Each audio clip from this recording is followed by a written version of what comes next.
Selamat malam Sobat Agroindustrialis.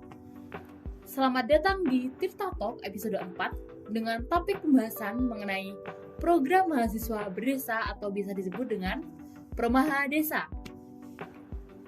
Sebelumnya, perkenalkan aku Rizky Amanda Pertiwi selaku pengurus Himatirta periode 2023 dari Departemen Keilmuan dan Keprofesian. Nah, kali ini aku bersama dengan narasumber yang sudah melaksanakan Promaha Desa, yaitu Cantika, mahasiswa TIP Angkatan 2020. Nah, kita kenalan dulu nih sama narasumber kita. Oke, halo teman-teman. Kenalin ya, namaku Cantika Putri Nur Aziza. Biasanya aku dipanggil Caca atau Cantika. Aku dari TIPB Angkatan 2020. Halo. Halo Cantika, salam kenal ya. Kabarnya Cantika hari ini gimana nih? Alhamdulillah baik, sedikit capek sih ya. Kalau dari Cantika sekarang tuh lagi sibuk apa sih? Kok kayaknya lagi hektik banget nih ya? Sebenarnya kalau hektik yang tentang perkuliahan sih enggak ya, karena kan kita angkatan 20 ini kan sudah memasuki semester 7, yang kebetulan di semester 7 ini kita tidak ada perkuliahan ya, jadi agak longgar lah kalau yang ke kampus. Cuma kita magang itu kebetulan akhir bulan kemarin aku udah selesai magangnya, jadi tinggal nunggu presentasi dari perusahaan aja sih. Berarti tinggal hal kecil aja ya menuju finalisasinya. Tinggal diselesaikan aja. Oke, semangat ya buat Cantika. Oke, terima kasih. Oke, untuk mempersingkat waktu kita langsung aja ya bahas tentang topik hari ini, yaitu tentang Promaha Desa nih. Nah, aku mau tanya nih sama Cantika. Kalau menurut Cantika, Promaha Desa itu program yang seperti apa sih? Oke, kalau dari aku sendiri, aku pribadi, Promaha Desa itu sebenarnya hampir sama ya, seperti KKN. Jadi kita seperti membuat program kerja yang nantinya kita akan mengaplikasikan ke sebuah desa seperti itu. Hanya saja perbedaannya dari Promaha Desa sendiri itu kita dibiayai oleh LP2M, dan juga untuk tempat dan anggota itu kita bisa memilih sendiri. Nah, itu kan perbedaannya dengan si KKN sendiri kayak gitu. Oke, kalau pertimbangan dari Cantika sendiri tuh kenapa kok lebih prefer memilih Promaha Desa ini dibandingkan KKN tuh alasannya apa sih? Kalau dari aku pribadi ya sebenarnya agak sedikit kecelik awalnya, karena pendaftaran itu kan sudah mulai dibagikan pamflet di bulan April, kalau nggak salah Maret atau April. Nah, dengan asumsi dari aku sendiri itu kita bakalan curi start dari teman-teman yang lain gitu kan, dari yang KKN. Jadi kita bisa menyelesaikan KKN karena memang dari Promaha Desa ini sedikit info aja buat teman-teman, Promaha Desa itu bisa dikonvert ke KKN. Jadi kita nggak perlu melakukan KKN lagi. Nah, dari situ alasan kenapa kok aku memilih Promaha Desa kayak gitu. Kalau dari Cantika sendiri tuh kira-kira perbedaan signifikan dari program Promaha Desa ini sama KKN tuh apa aja sih? Oke, kalau perbedaan sama KKN ya, seperti yang udah aku sedikit jelasin di awal, itu perbedaannya kalau KKN, kalau yang saya tahu ya, kalau yang aku tahu itu dari budget sendiri, dari pribadi. Sedangkan kalau Promaha Desa ini kita dibiayai oleh LP2M sesuai dengan budget yang kita ajukan.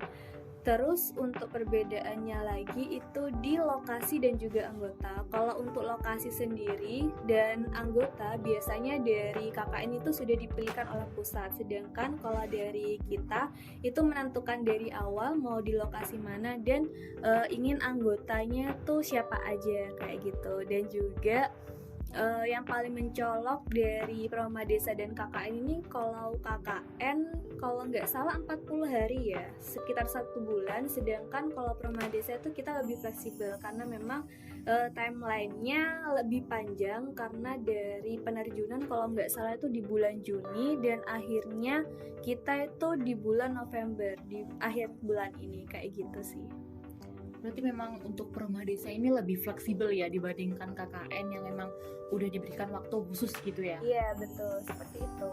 Ya, ini buat informasi ya buat adik-adik atau teman-teman yang mungkin ingin mengikuti Perma Desa. Kira-kira untuk alur pendaftarannya itu gimana dan apa aja sih yang harus dipersiapkan untuk mendaftar di Perma Desa ini? Kalau untuk alurnya sendiri itu dari teman-teman itu bisa terus pantau akun dari LP2M. Biasanya itu ada pamflet yang sudah disebarkan kalau ada pembukaan Perma Desa. Selanjutnya kalian bisa menyiapkan proposal yang mau kalian ajukan. Nah, untuk proposalnya itu sendiri seharusnya kalian sudah memuat mengenai lokasi dan apa yang mau kalian lakukan di lokasi tersebut. Kayak gitu. Setelah kalian membuat proposal, kalian coba diskusikan dengan dosen. Nah, dari dosen itu biasanya akan mengarahkan ke siapa yang lebih cocok untuk topik yang kalian ajukan kayak gitu. Setelah ditentukan dosen pembimbingnya siapa, kalian akan mengajukan ke LP2M. Setelah itu akan diseleksi oleh LP2M dan untuk pengumumannya tuh biasanya menunggu 1 bulan sampai 2 bulanan kalau di tahun ini.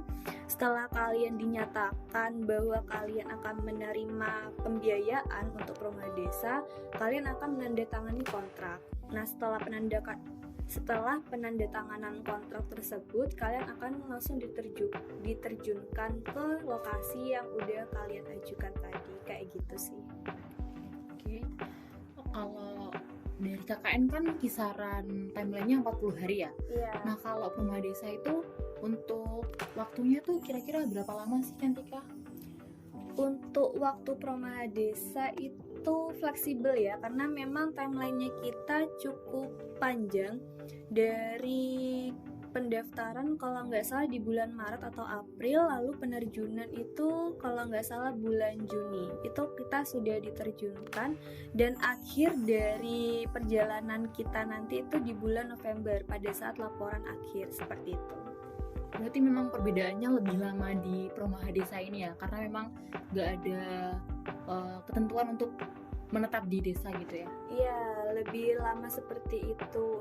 Seperti yang udah disampaikan kamu tadi ya, itu memang kita nggak ada keharusan bahwa kita harus menetap di desa, karena kan memang timelinenya kita kalau dihitung kurang lebih sekitar 5 bulan. Jadi terserah dari kita mau ke desanya itu kapan, sesuai dengan time schedule yang udah kita buat di awal, seperti itu. Kalau untuk pembentukan kelompok Perma Desa ini itu dibentuk sendiri dari anggotanya atau mungkin ada ketentuan dari LP2M sih?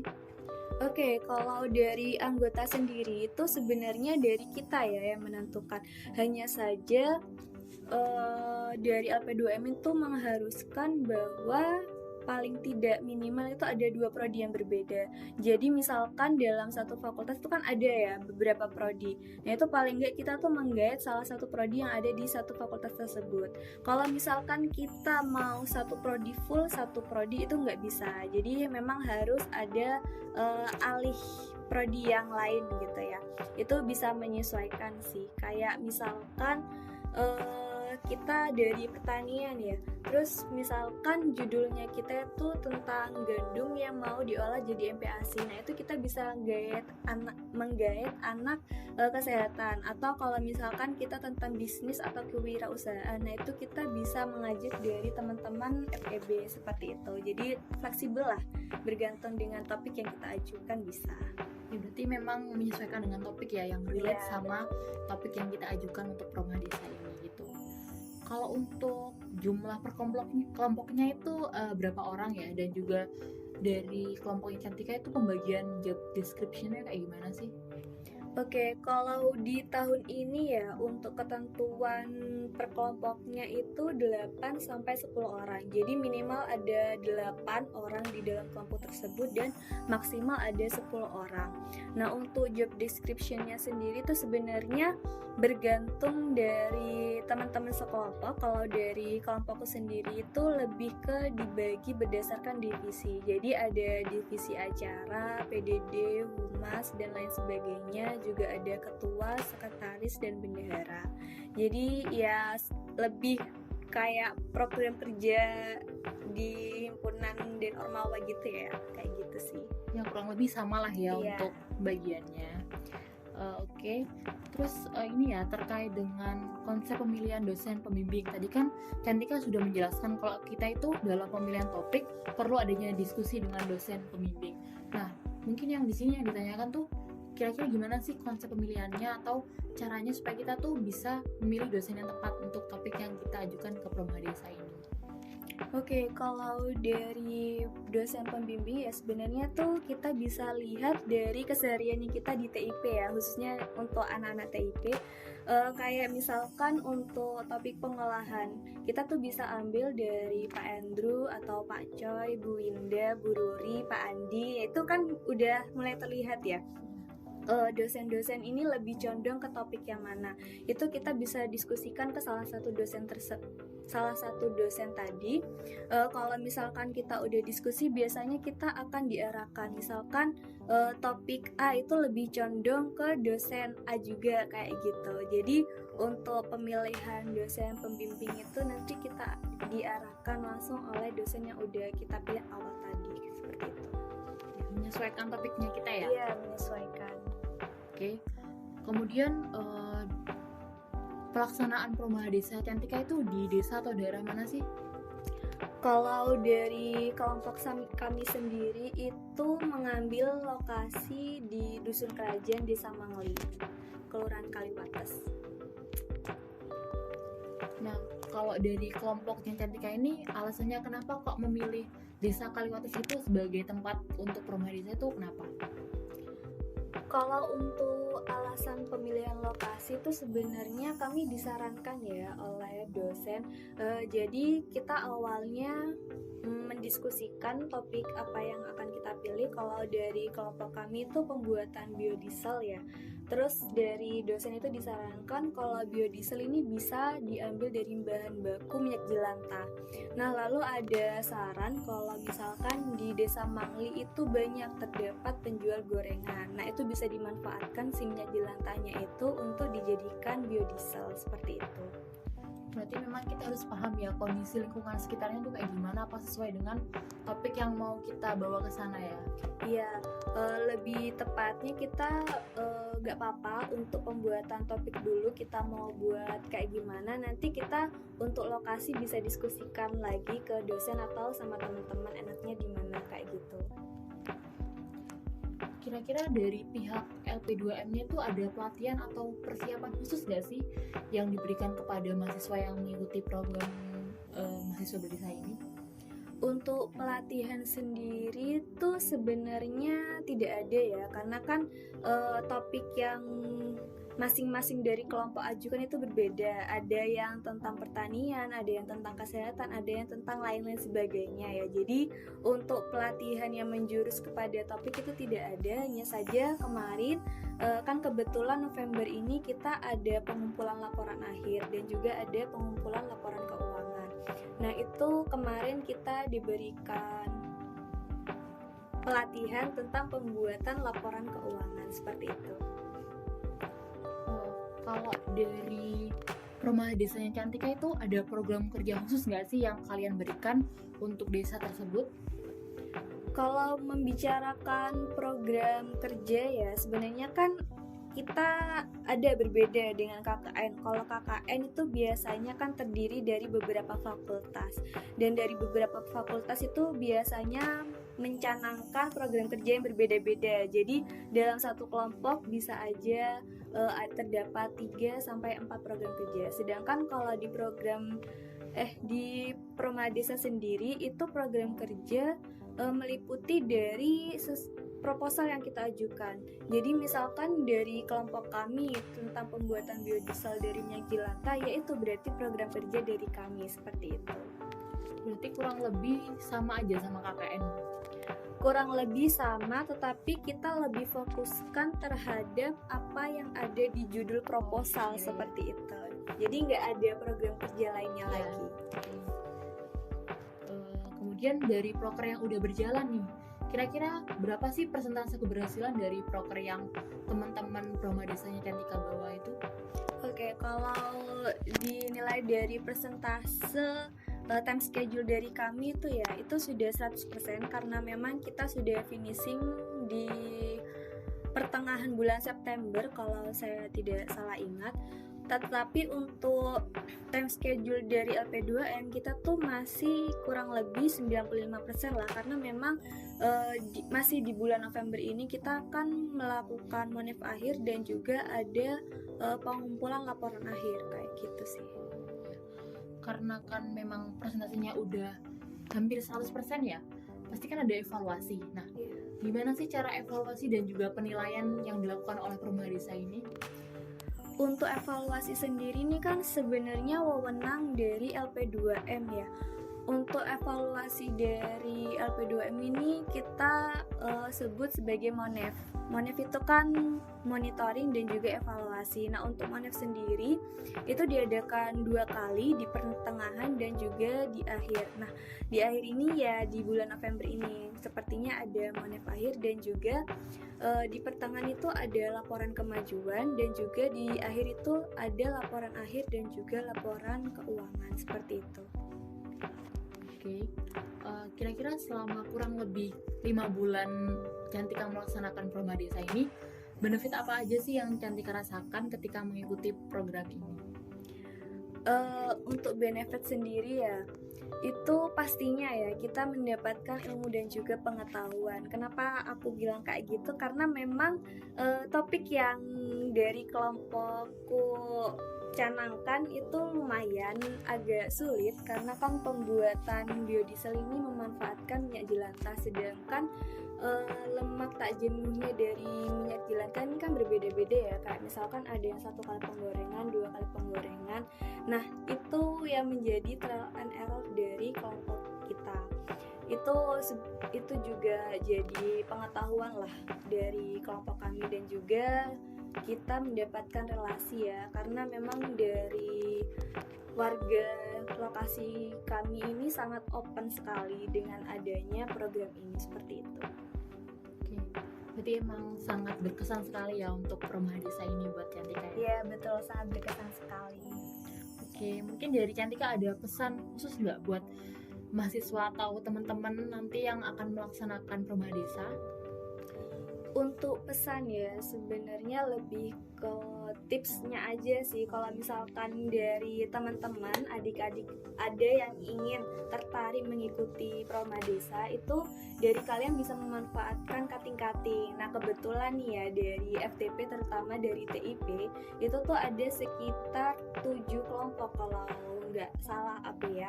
Itu kalian bisa lanjutkan. Misalkan dari kelompok sendiri nih ya, ini kan ada pembuatan biodiesel dari minyak jelantah. Itu kalian juga bisa ganti, misalkan pembuatan sabun atau pembuatan lilin atau pembuatan apa yang memanfaatkan minyak jelantah. Itu jadi bisa di mix and match lah dari teman-teman, bisa diajukan kayak gitu sih. Juga pesannya sih, kalau memang kalian tertarik, kalian bisa mulai membuat proposal itu dari awal. Jadi misalkan waktu pas kalian liburan di bulan Januari, itu kalian bisa udah memulai memikirkan topik apa nih yang mau diajuin, seperti itu sih. Berarti memang masih banyak ya peluang-peluang yang bisa dimanfaatkan buat teman-teman yang mau ikut Promahadesa ya? Iya, banyak sekali. Oke. Mungkin dari Cantika nih selaku narasumber bisa memberikan pesan-pesan selama kita ngobrol kurang lebih 25 menit ini ya. Oke, terkait pesan dan kesan ya, sebenarnya acara kayak gini nih sangat perlu ya untuk dilaksanakan setiap tahunnya, karena memang apalagi program Promahadesa ini baru ada batch kedua ya di tahun ini, dan semoga aja di tahun-tahun selanjutnya itu ada lagi. Jadi dari teman-teman yang memang masih belum mengetahui apa itu Promahadesa, itu kan bisa tahu ya dari acara kayak gini. Jadi aku kasih 2 jempol buat acara kayak gini, dan semoga acara Tirta Talk ini bisa berjalan terus setiap tahunnya ya. Amin. Oke, amin. Terima kasih banyak ya Cantika. Semoga Promahadesa nanti bisa diteruskan menuju batch-batch selanjutnya. Oke. Sebelumnya aku mau mengucapkan terima kasih banyak buat Cantika karena udah mau meluangkan waktunya untuk ngobrol-ngobrol santai dengan kita pada hari ini. Semoga kita bisa bertemu di lain kesempatan. Oke. Sekian. Wassalamualaikum warahmatullahi wabarakatuh. See you on the next episode.